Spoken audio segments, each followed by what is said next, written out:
this hearing business, this is very special. You know, this is what changes us, ultimately. We have to hear it.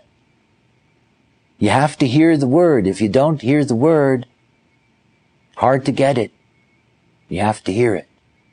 And when you hear it, there's something else that's going on inside of you. Because what you're hearing is not necessarily the interpretation of the language that's being used and the word that's being spoken.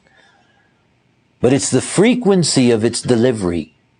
It's the frequency. You see, sound and the quality of sound and the frequency of sound operates in us at very, very profound levels, right down to the depth of our immune system, our lymphatic system, that we are deeply, deeply, deeply receptive to vibration. I've been in 3 or 4 earthquakes in my life, and one of the things that you get is that there is this vibration that you actually sense before you actually feel it. I mean, it's a vibration you sense, you know, because we're so attuned to frequency. And then one of the things about a human being, you know, this is where the dervish comes from, is that we are nothing but frequency. We are nothing but all of these particles, atoms, molecules vibrating, spinning, moving, us spinning and moving on the planet and all of this stuff. In other words, it's all frequency. It's all frequency.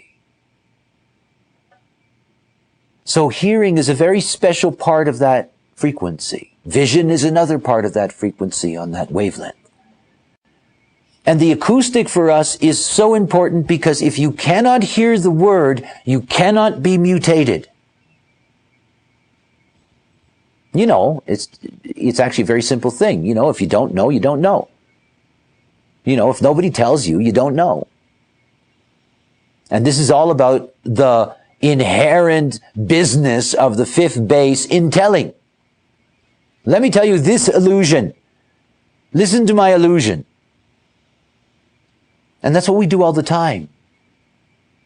You know, this is what's really impacting on us. This is why we have this illusion that the mind is everything. Because mutation comes in through our head. You know? I mean, you gotta have these holes for something, eh? You know? That's how mutation enters us. It enters us as frequency. Now, by the way, as frequency, it doesn't necessarily have to use only the ears, but metaphorically, most of it is, and it's where it belongs, is the way we're speaking of it. You have to hear the word. That's why we have this in all of the religions, that they keep on repeating the word. They end up calling it mantras. You know, or whatever, litanies or liturgies or all of the different languages that are used to describe that process of simply repeating the word over and over and over again. And repeating the word over and over again, making that word mutative. I mean, that's what you're trying to do. That's what it's all about. You keep the word alive, you keep on putting the word into everybody, you keep on putting it in, you keep on putting it in. So it's something for us to recognize about the importance of the way in which communication works. Remember, I told you when it comes to memory that when something is of interest to you, to immediately communicate it. In other words, that the expansion of consciousness, the expansion of intelligence, the expansion of awareness is all about the communication of that, but it's not a one-way street. It's the communication and the interaction, the hearing and the speaking and the hearing. You know, this is an essential ingredient for us, and it's why we have classrooms. It's why we have all of these teaching venues that are available. It's why we have structures that permit us to be able to communicate our thoughts to each other so that we can hear it. Now, by the way, when you read something, you're also hearing it. I mean, there isn't anybody who reads that actually doesn't physically use muscles, okay, that in a sense create a frequency of which you can be tuned into. Mutation's magic, but it is the illusion. It's not one of the cornerstones of the dimensional mechanical realm. Mutation's an illusion because it's all subjective. Everything is always there, but you don't necessarily get it until it's time for you to get it. They can call AIDS a mutation, but it's always been there in the body. I mean, they'll find that the things that ultimately led to the possibility that that could be explosive, we'll see that it's very ancient. You know, we have all kinds of things inside of us that are simply on-off switches. That's all. They can be turned on. So mutation is something that's waiting to happen. It's not like you got to pray for it. It's not like you got to hope for it, because it's going to happen anyway. And it's an illusion in the end. You know, by the time the mutation gets out, how quickly people forget that it was a mutation. It quickly becomes the norm. It quickly becomes the standard. I mean, if you go into a business community today and you watch people walking in and out of offices, it looks so different than 1950. You know? Aside from all the poor bastards that have to smoke outside. There's this mutation that's constantly taking place. It's always there, clicking in at different times. And it means that all of us are mutative. It means the illusion that the Maya is a mutative field. Thank God it's a mutative field, after all. Otherwise, you know, we would really be crystals in dead meat, which is not fun at all. Eh? Yeah, no, you gotta bury them or burn them. What are you gonna do with that? No, the mutation is there everywhere. But you see, we cannot enjoy the theater until we can suspend our disbelief. We cannot be in the movie until we are willingly extras in the film. And only then do we get the magic of all of this. You know, only then do you escape the pain of the Maya. I watched, you know, I'm a news addict. And at the lunch break, I flip on CNN and there's a feature story on Ethiopia. And for, you know, the second time in 16 years, they have massive famine that's taking place. And that there's this, yeah, you know, it is so obvious to me how painful and how uncomfortable the world is for so many beings. And I never forget our privilege, my privilege in the lives that we have and the societies and cultures that support us. Yet at the same time, you know, in looking at that, my understanding of all of that is that that's all just ignorance. It isn't anything else. And it isn't anybody's fault. And I'm not going to cry for those children. It's just what it is. But at some point when we can all embrace the Maya, that we can embrace the theater of life together, that there will be abundance for everyone. Because there already is. I mean, you know, it's one of the things that drives humanitarians crazy on this planet, is that we destroy more food than we distribute to the poor. I mean, we destroy. You know, I mean, it's there. It's not like it's not there. And the answer isn't some kind of draconian, humanitarian, fascist response, you know. Because none of that works.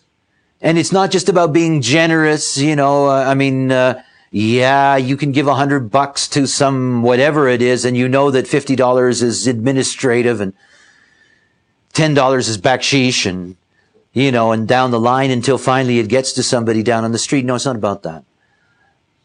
Again, it goes back to, you know, what my concern is, that everybody who carries this knowledge impact as many people as possible with just the basics. Let them know what their type is. You know, set them on a track of changing resistance, and in the end, that changes everything. It isn't going to change in a hurry. None of us who are alive in this room, you know, are going to experience this in our lifetime, other than in selective environments where we meet with people that are similar to us and have a similar kind of awareness and knowledge. the movement of any mutation in the Maya takes time. It doesn't matter that we're more speeded up. Oh yes, it's impressive. In other words, I didn't spend my whole life in obscurity as I would have done 1,000 years ago. And I certainly had a chance to be able to impact on far more people than would have been possible. Yet at the same time, real knowledge that impacts and changes the Maya takes hundreds of years in order to flower, because that's the way that it works. And so it starts with each and every one of you who carry that within you. If you carry the joy of the Maya within you, you change everybody in your life. You really do. And when I say the joy of the Maya, if you're an emotional person and you're down in your wave, enjoy the joy of that. Oh, I'm deadly serious when I say that. You see, wow, what a thing. I mean, what a mechanism. Yeah, I've lived with enough emotional people in my life. What a mechanism. Wow. I mean, that's real theater. That's drama, baby. And if you don't enjoy that drama that's coming through you, whether or not on the surface you feel lousy or not is not the point.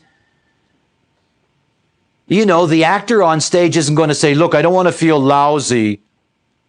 You got to feel lousy. That's your job to feel lousy right now. The program wants you to feel terrible and be in it.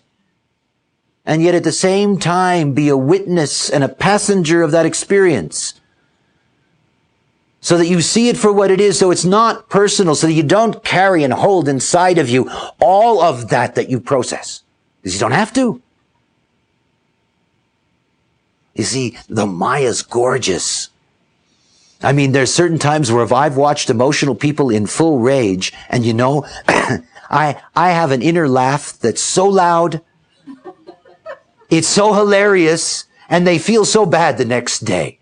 I mean, that's a movie. It's part of the drama, but it's life. Hell, you're not going to go to the theater and see a movie that has no dramas flat.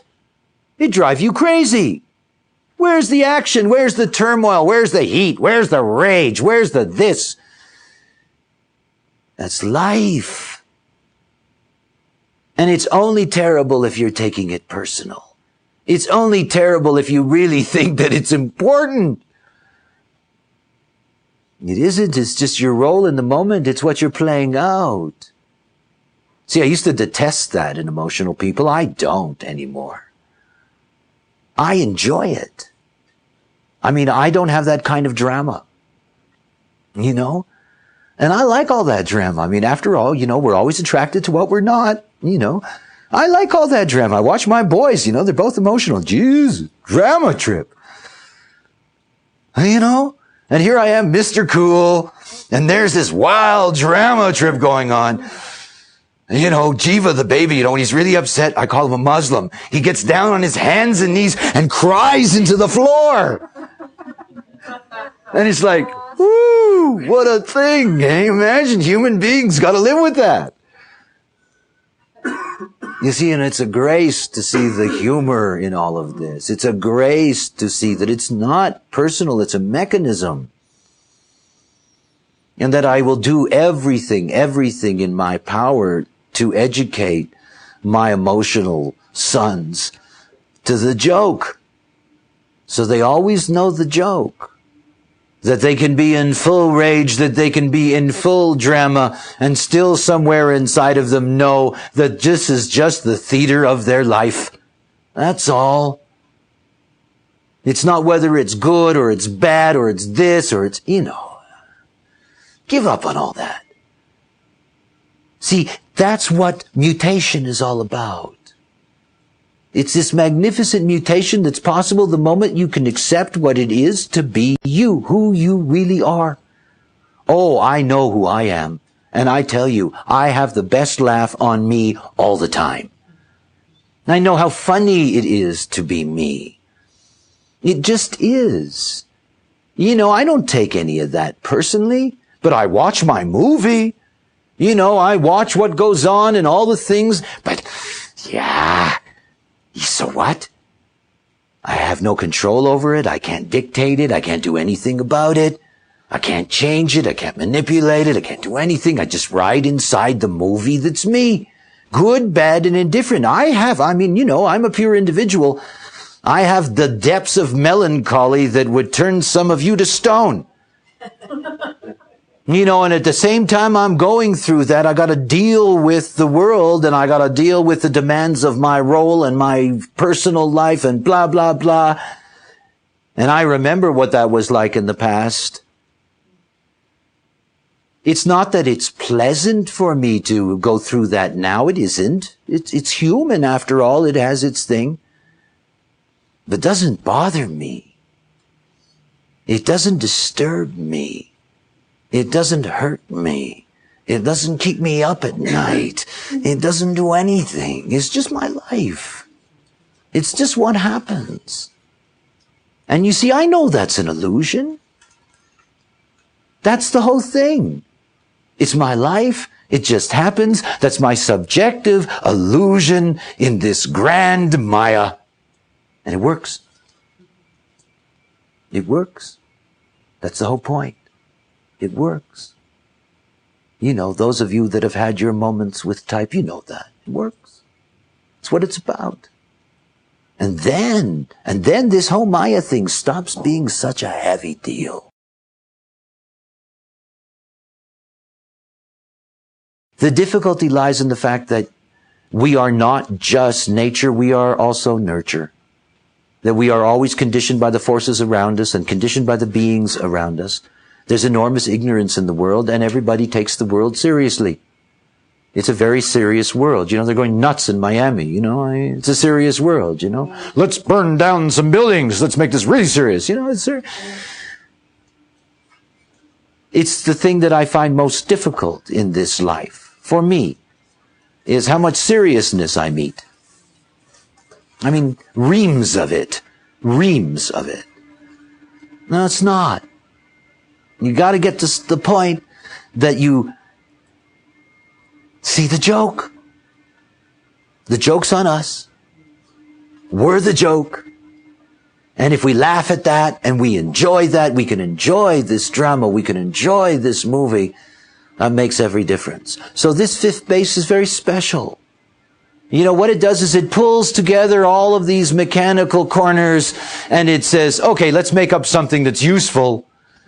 So that we can all feel sort of at ease at being crystals and meat.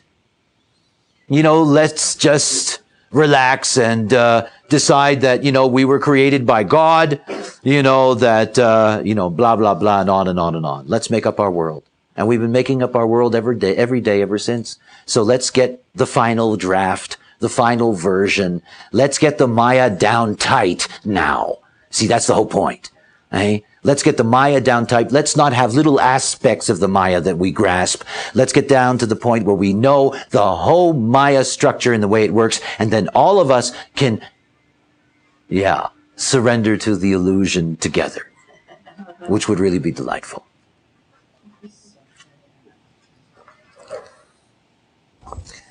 I want to close with a final illusion for you. And the final illusion that we're going to work with is that we're going to see how these different forces are going to interact with each other. In other words, the discussion I had in Neutrino Biverse about the relevance of the 5-element Chinese system, that this 5 is very important. And one of the things, if you're familiar with that and familiar with the 5 elements and the way in which it's applied there, you'll notice that there is there's always a graph that will show you, whether the rat and the pig get along or not. In other words, in terms of the elements, whether the fire and the wood, if you're fire and your partner is wood, it's not a good idea, So these elements have a natural relationship to them. So when we take that to the base level here, we're also going to see that there is a natural relationship that exists between certain bases. Okay? So if we begin with the yang-yang, And if we begin with the whole business of movement. So if you look over here in the graph and you look down to the lower right-hand corner, what you're looking at here is movement, and here you're looking at the first base. Now, look at its relationships in the graph. It has a relationship to being. That being is the yin-yin. This is pure matter. And it has a relationship to the design. And as we know, the design is the yin with the yang. In other words, it's the yin side. It's the eldest daughter. So one of the things to realize right away about how movement and evolution work, remember that movement at this end and evolution at this end, these are the two yang aspects. And if you go over here, you can see the two yin aspects. In other words, you can see the way in which each aspect, their connection is to the yang variations or the yin variations, depending on what they are, on either side. So, for example, if you're somebody that has the first base and you have the movement, it means that you have a natural relationship to the third and fourth bases. But you don't have a good relationship when you go across to the second base. Now think about how that works. What that means is that the father and the eldest son have trouble getting on, and so does the mother and the eldest daughter. Yeah, it's just the way that it works. In other words, you can see that the gap is always with your own kind. Always. So, what we're going to see in the way in which relationships operate is that you're going to see that those connections from your base outward are going to be very important for you. And remember, it's not going to appear in the guise of gender related to whether this is yin or yang. In other words, you can be a first base and you have a connection to somebody. You have a connection to somebody who is a third base, who's the pure yin, and you have that connection, but that person could be male and so could you. I mean, don't confuse those issues. But please recognize that that is where you're going to have the most important connections. In other words, the most important connection for the one is going to be that connection that it can have with the 3 and with the 4. I mean, those are essential connections. They're outside of what creates the Maya, remember. They're on the border of the box in that sense. They're not the whole scene the moment you drop it in. In other words, you can look at them as if they were this diagram here at the top, okay, and just see that they're working at these angles. Now look, what that means is that if you go to the other side, if you go to the eldest son, if you go to evolution, if you go to the second base has the same affiliations. It also is going to connect best with the third and the fourth. In other words, you can see what is going to happen. That is, both male principles can only integrate and meet each other through two yin female principles. And that the female principle can only meet the opposing female principle through the yang principles. I really shouldn't be saying male and female because that's just going to be confusing. Just the yang and the yin in that. But it becomes very different when you drop in the fifth base. Because you can see that the fifth base has a connection to all the 4 other bases. In other words, it has a way of operating that is different and a way of communicating that is different. Remember that the communication that exists between the true yang and the true yin, all of that has to be ultimately negotiated through, gender relationships and interaction and all of this stuff. They always have a formal way in which they connect to each other. But the fifth base in the center doesn't. In other words, it can make U-turns. It can take it can take, for example, the second base at the top left, and it can bring it in another way into contact and form a triangle, if you will, with the yin at the bottom. In other words, it can change the way in which things work, alter them, expand them. It can leave out certain parts in the communication.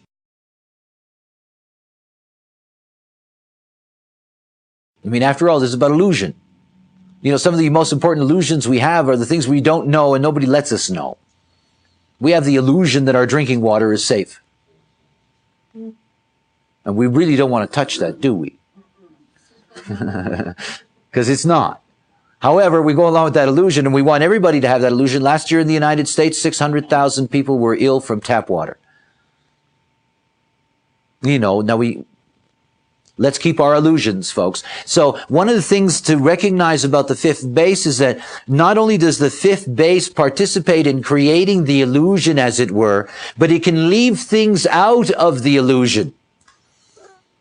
It's very good at, in fact, leaving things out. So it can leave out any of the qualities, for example, of any of the corners, in its communication to the others. That's tricky business. The fifth base, that is the way that dimensional field operates, is that, it's really moving things around. It's really playing the game, and it creates either a bridge in which opposing forces can reach each other. After all, the closest way for the yin forces and the yang forces to meet each other is in the illusion in the middle. Please get that. The only way we're going to come together is not through the restrictions of these certain lines and angles that we have, but when we all agree to jump into the middle and accept the illusion. And that instead of this being energy that is moving around on the outside, that this is all triangular energy, in that sense, 4 triangles in the graphic sense, triangular energy in which the information is always moving around and always meeting in a hub. Always meeting in, if you will, the illusion. And you see, that's the job of the fifth base. The job of the fifth base is to pull everybody into that illusion together, not to leave aspects out. It doesn't have natural preferences the way the other 4 bases do. Each of those other 4 bases, first of all, are always going to have a resistance to its opposite. The mother and the eldest daughter, the father and the eldest son, there's always going to be this distance between them. Always. The bridging of that is the next generation. That's the way it always gets bridged. It's the way that it always works. But the fact of the matter is that here, in looking at this diagram, you can also see that that's the way that we communicate to each other. For example, it is not going to be natural for a first base to communicate directly to, the second base that's on the other side. It just isn't. It's most natural. The eldest son is going to go and talk to the mother, the father in this case. The father is going to go talk to the wife, or it's going to go talk to the daughter. I think there's a problem with Harry. Their natural way of moving is moving along the lines here on the outside. In other words, that's the natural way in which they interact with each other. All the time, the fifth base is trying to pull them into the center and saying, look, it's easy. You can go right across the middle here. You don't have to go around the corner. You don't have to do it that way. You can come straight in here. Now, that's the step. The real thing is to bring everybody in at the same time.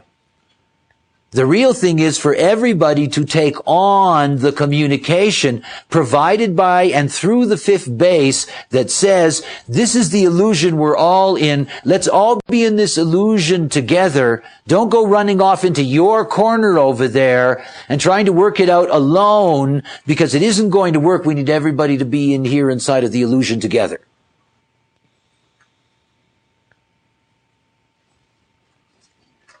There are very practical things that happen just given this kind of knowledge, is that it isn't necessarily your relationship with your mother or your relationship with your father, But you see, anybody who's going to carry that opposite base to you, in other words, if you're somebody who has either first, second, third, or fourth personality base, not those that have the 5, if you have any of those bases, then you have to recognize that, you're always going to be dealing with these angles, and you're always going to be dealing with those forces.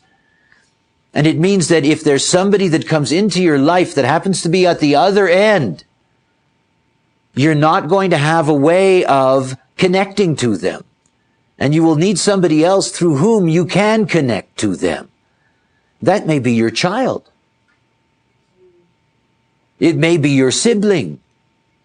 It can end up being many things, but it can end up being that person with that base that carries that quality, that it's on the other side. And unless there's a way that you can find the illusion together to bridge the gap, unless there's going to be a force at the corner, for example, that's going to be able to move you through so you can meet, then you're always going to have difficulties with that being. You see, base knowledge is at the base of the social reorganization of humanity. I mean, it really is. You see, the best team, is a team in which all 5 bases are present. I mean, that's the best team.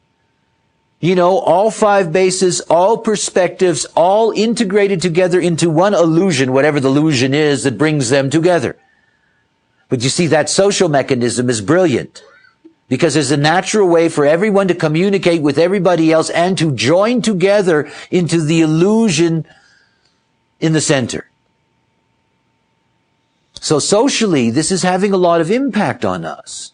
And it's having a lot of impact on us in ways that, again, we don't have any access to. So, of course, it's not easy for us in that sense. If you have somebody that's close to you in your life and they happen to be at the other end, they're at the opposite corner, there's always going to be something in between you. There's always going to be a space in there somewhere. And that the only way that you can deal with that is that you have to deal with that in terms of your movement. Who is that force that can help you integrate it? Now, obviously, along the track of the outside, there's always a place to go. There's always that base being that is going to be an outlet for you. But there's no harmony until you all come together into the center. At some point, we will all see the social importance of 5th bases. By the way, it doesn't mean that they're going to be great communicators in the sense that they're going to deliver the message or anything else. It's not the way it works. What it does mean is that their presence facilitates a way in which forces can come together and merge. And particularly where it has its deepest impact is amongst those of you that would have, for example, a 5th base as your design.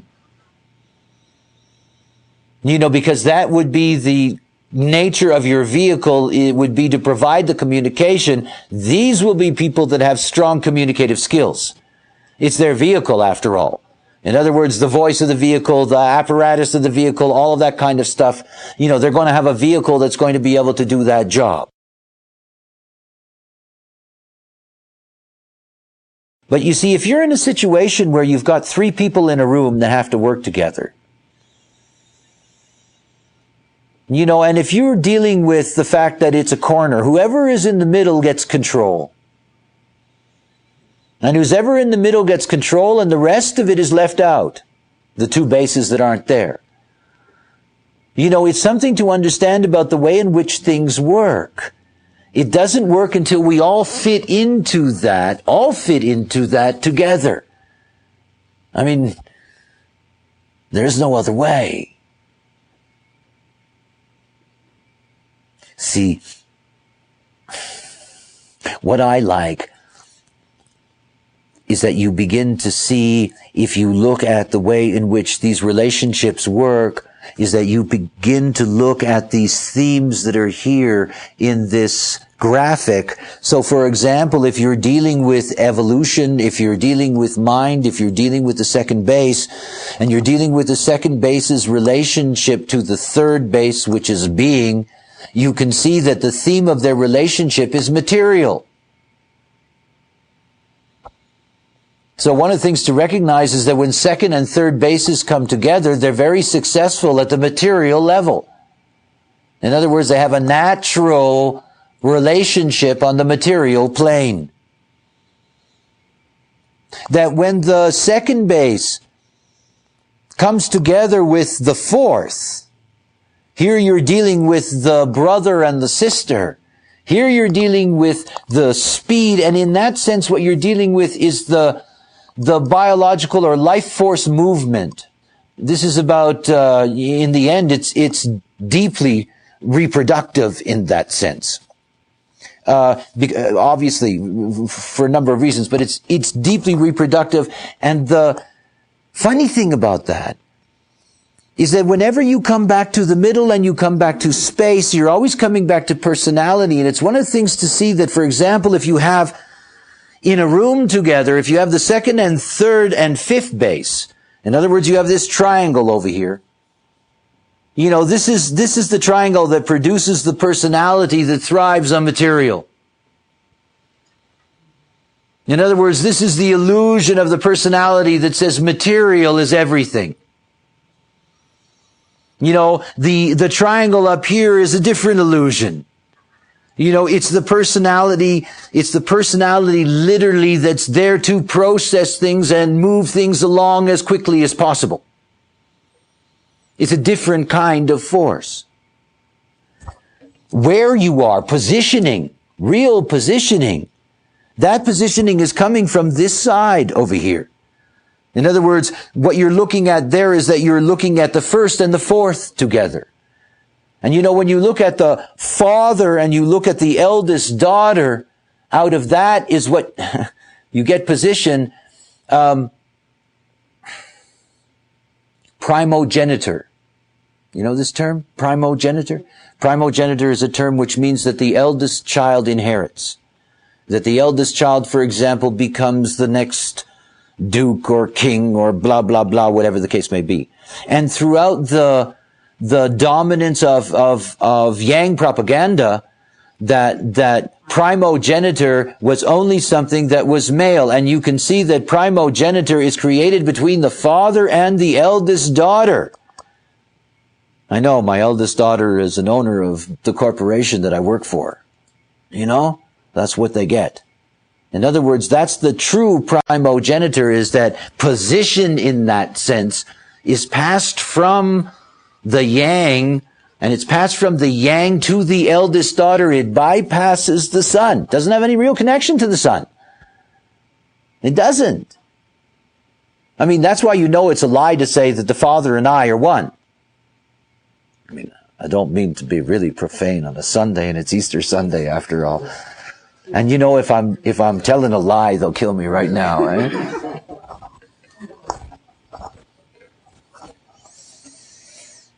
You know, I'm not responsible for what I say.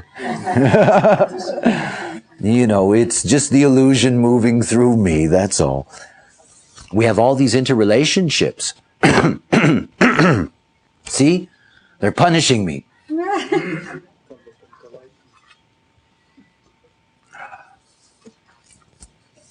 I live on my cross. So do you.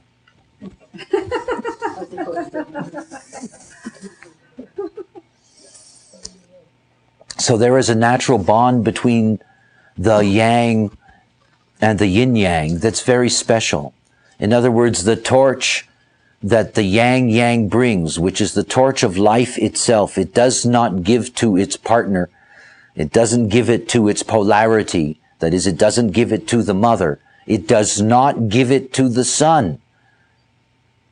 You see, real power is in the eldest daughter because she is the one that through her form can control yang energy. And she's the one that gets carried, you know, she gets the torch passed to her. Again, let us, you know, it's nice for me to be able to use that as an example because that's the old way that the I Ching looked at that. And it's helpful for us because it gives us metaphors. But of course, please recognize that that isn't necessarily going to be gender specific. We are dealing with bases and, you know, it isn't going to necessarily be the archetype that it's your father that passes it on to you. And it's one of the things to notice, you know, for example, I'm yang and I do pass things on. That is, I give people authority to do things and so forth and so on. And of course, in the end, it will be healthiest for me to give it to the yin yang, and it will be the most natural for me. I'll give it to the yin yin, but the most natural for me is to give it to the yin yang, because that's the way that it works in correspondence to where I am as a base in that structure. And of course, that can be my daughter in that sense. But in fact, it could be just anybody that I'm giving that to, that in fact I'm meeting them at that base level. And because I'm meeting them at that base level, that's how that works. Because it's efficient for it to work that way.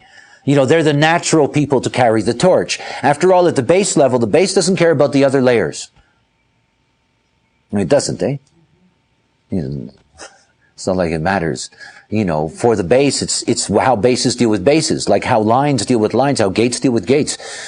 It's the base dealing with bases, and in that context here, you have to see that there's very, very special relationships. When you look at the relationship between the father and the mother, what you get is arguments. It's force. It's all about force. It is the pure yang and the pure yin, and it's beautiful, but it's hell. And it's a magnifique, mais c'est pas la guerre. This is love. So out of that, there's a tremendous amount of energy. There's a tremendous amount of power. Power is a better word. But of course, there is always this, the duality of any form, that is the duality of that power, is that there can be a great deal of conflict in that sense. What makes it work is when the two become one is personality.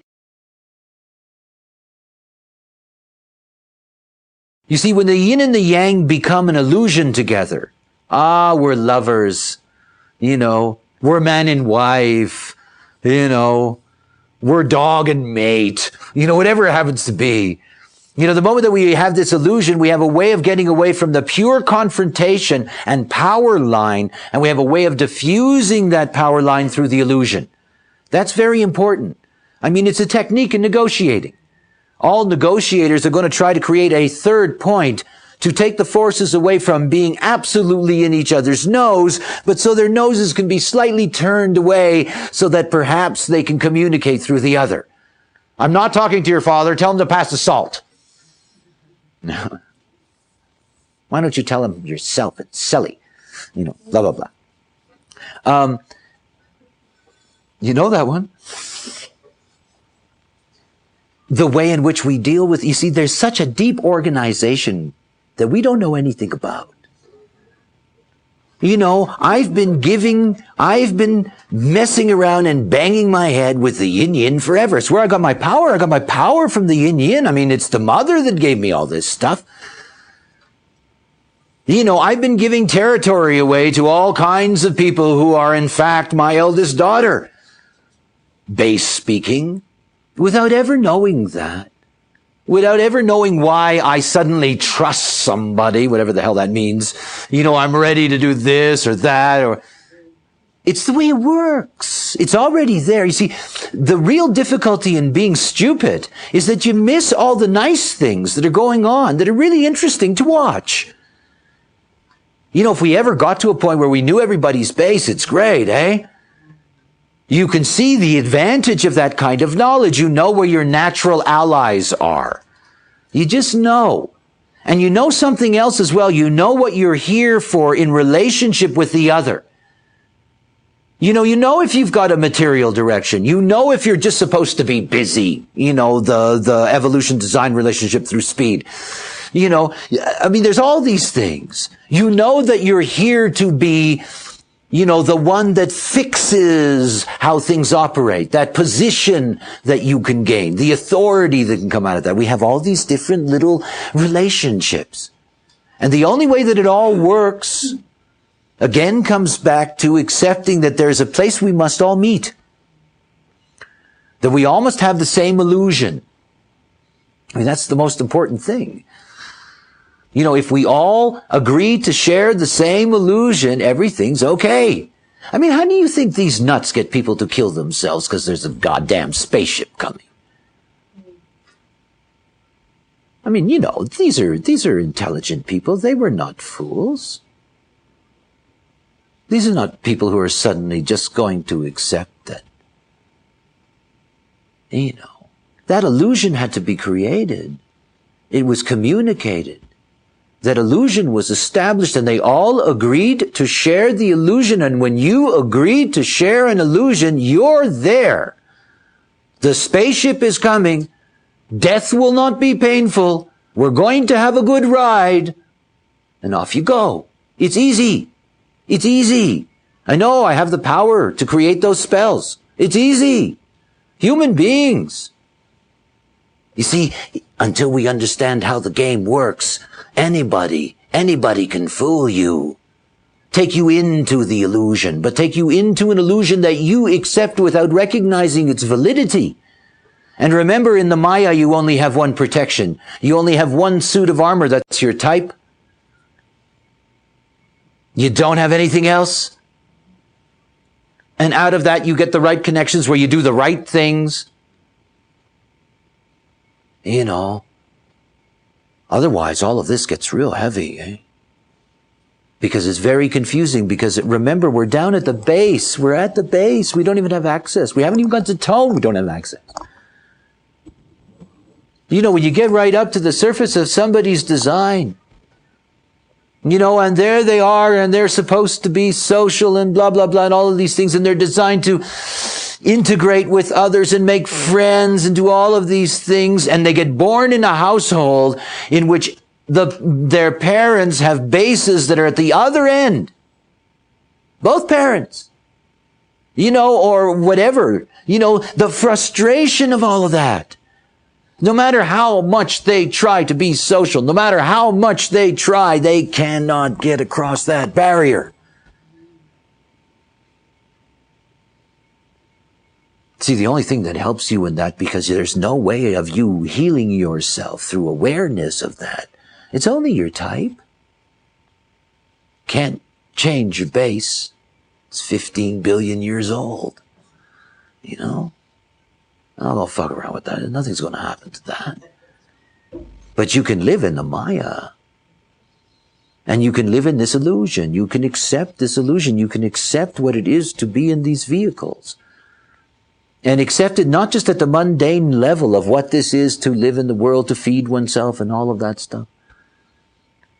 But to accept that this is the only way in which we can play out our role.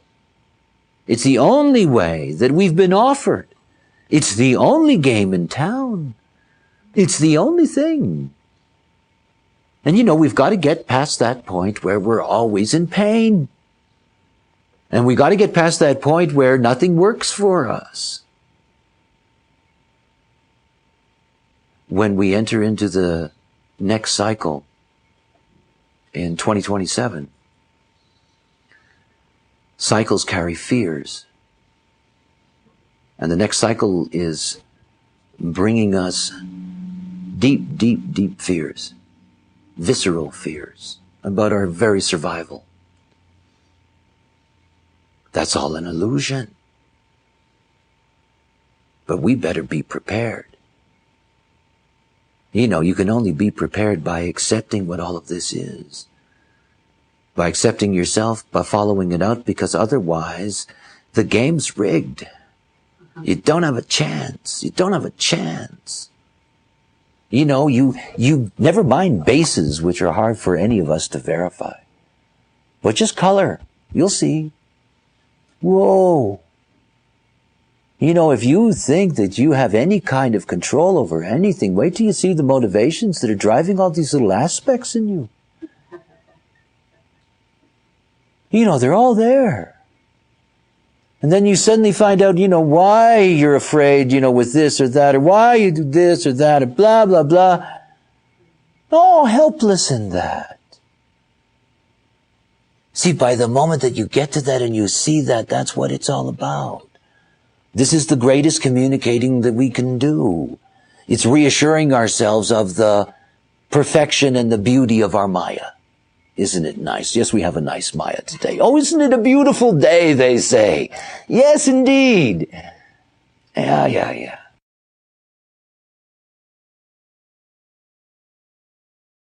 I have never, ever really cared about anything other than being alive.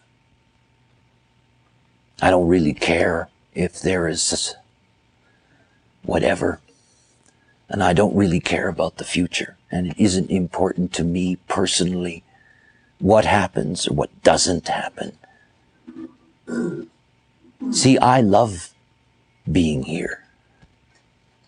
Each moment. It's the most incredible thing of all. And it's not because I convince myself that I'm serving the totality. You know, what a lot of illusionary crap. After all, yes, it is going on. But, you know, if you don't know what that is or how it works or you can't experience it or any of that, it doesn't matter. It's my life that matters. It's my life that matters. In the end, by making my life the thing that matters, everything else benefits from that. It's my life that matters, and this life is in this Maya. And I've been lucky. You know, I got a key. I got to really be able to see something that was real for me in this Maya.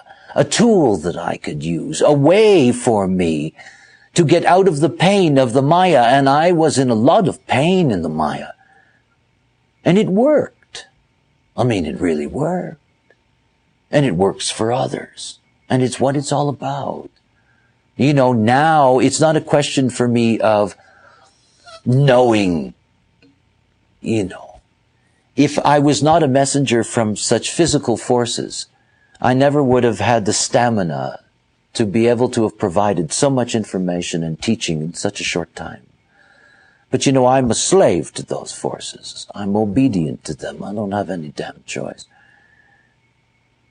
But those things for me, at the personal level, they're not important. They're interesting. They're interesting, that's all. They're fun to think about, that's all. It's my life that matters. And my life is better since I stopped thinking that I ran it. It's a lot better. You know, I've been able to find a great deal of love in my life since then. I've been able to go beyond what I thought my limitation was as a human being. All of that's been made possible by me doing nothing. That my big fat ego stays out of it. You know, that I don't get involved in all of that. And what's come out of that is a real joy of life. As long as I can die this way, it's all okay for me. I don't need anything more than that. I know that it's all a joke, and it's very funny, and I love it because it's a very beautiful joke, eh? It's as beautiful a joke as you can find because that's the theater of our existence. But for us, because we have to live in this plane, and it does feel very dense, you know, the only way we can do that is by embracing it, by loving it, and you can't do that unless you yourself have finally let go. You know, that you finally just live it out. The tragedy is that you don't have a choice. You see, that's the eternal truth. If you had a choice, you'd choose to be enlightened, or you'd choose to be this, or you'd choose to be that. And of course, it's all a joke. You know, you have to wait for it. If you wait for it, you get it. I mean, you really do. You know, and it's the same thing with coming to grips with your design and living in the world. You know, if you allow it to work, you will see that it will work for you. It will come to you. When I was given this knowledge, I had a very funny reaction. I said, Jesus, this is a lot of stuff. You know? I was like, shit, this is a lot of stuff. You know? And that's us. It is very complex. It is. And the way in which we are designed puts us in an environment that we're so deeply sensitive to. Deeply sensitive to. The sounds, the tastes, the aromas, the warmth of bodies, all of this stuff. But what's the point of suffering? I don't get it. I still don't get it. When it's so easy not to. You know, remember, that's the whole point. You bring somebody to their type, you start them on their way, we'll finally get to a point where we can get rid of that nonsense. Nothing else will work. Nothing. You know, because the Maya is the densest thing. And when you look at this graph, recognize that what we have had throughout our evolution is that we've had bits and pieces of these connections operating independently, struggling against the other. You know, all of this, trying to find a way in which all of this Maya really can work so that we can really get on with our job. You know, every holy book ends with a promise. It ends with the promise that everybody gets the reward of the light that's deserving. You can scratch the deserving. There is a point for us in our evolution as human beings where it's possible for a majority of us to be able to live our nature. And that will create a very different vibration in the world. It just will.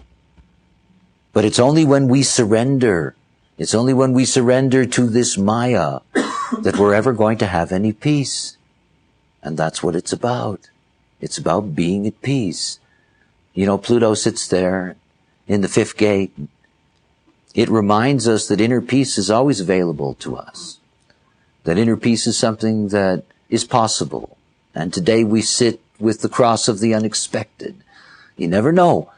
You never know. But the beauty of it is that the moment that you truly surrender to the Maya, that's the moment that the Maya leaves you alone. It leaves you alone. You know, you're part of the team. And you see, that's what we all are. All of these bases that we carry as facets within our crystals. Remember, it's us that makes the dimensions operate. It is us that is actually a part of all of these dimensional fields, bringing them all together. It's us, after all, that's doing all of that, we funny creatures. The moment we enter into one illusion together, there are many Mayas at work in this world. The Maya in the jungle of Borneo is different from the Maya of the subway station in Manhattan. When we have one Maya, when we have one illusion that we can all share together, we can actually make a spaceship show up. We can just create it out of nothing.